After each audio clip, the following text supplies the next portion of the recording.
psychedelics sort of make people aware of realms that are less material, that the real sort of, the really rewarding experiences are not necessarily what Wall Street or Madison Avenue or Hollywood wants to deliver to you. I mean, those experiences, and they're synthetic experiences just as much as a drug experience is a synthetic experience, but they're usually tied with some consumerist, agenda. And I mean, this is part of the sort of the inconsistent attitude of society. I mean, meaning, I don't know, the corporate hegemony or whatever, and they want people to be addicted to things. They want people to consume things, and not necessarily to drugs, but drugs will do. I mean, they want people to drink and smoke and all these things, and they want people to be addicted to their cars and computers and TV and all that. So, a lot of what it's about is kind of keeping people entertained and focused on these sort of corporately massaged, corporately created versions of reality.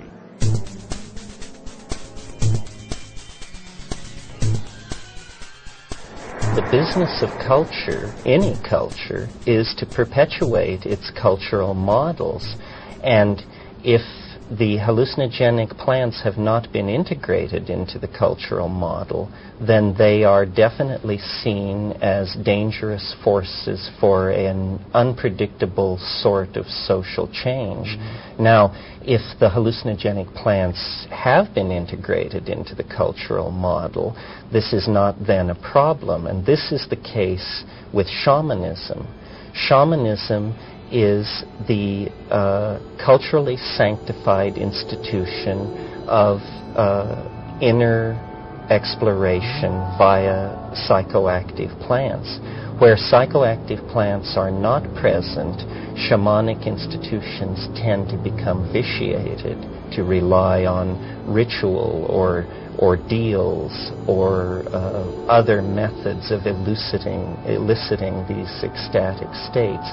Well, the contemporary artist, therefore, has felt a great kinship with the shaman, because the archetype of the contemporary artist is that they stand askance from or ajar from conventional culture. And therefore, these are the creative artists, we hope.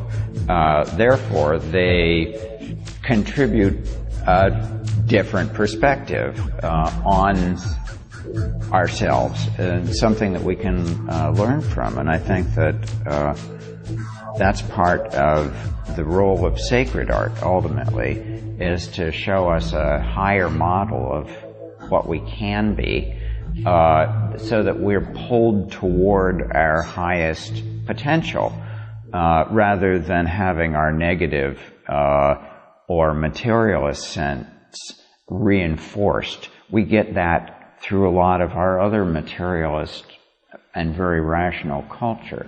Entheogens are inherently threatening to the culture. I mean, that's, I think, one reason that they're brutally suppressed, both when capitalist cultures or dominant cultures come on indigenous cultures.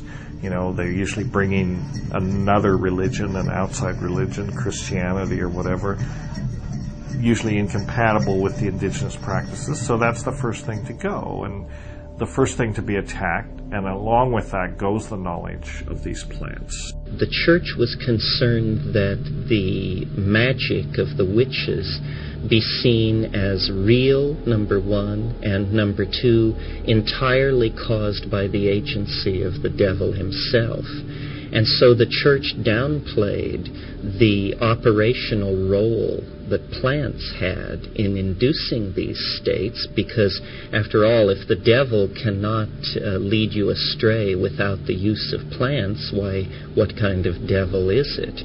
So in our own historical tradition, there is a curious blindness to the efficacy of hallucinogenic plants. You know, it is possible that as the visionary experience becomes more acceptable in our contemporary postmodern culture, more and more people may gravitate to those types of experience. And at the same time, we can already see that the traditional religious structures are in a lot of trouble. They're causing a lot of trouble in the world. It probably would be beneficial for there to be a kind of consciousness evolution out of fundamentalist belief systems.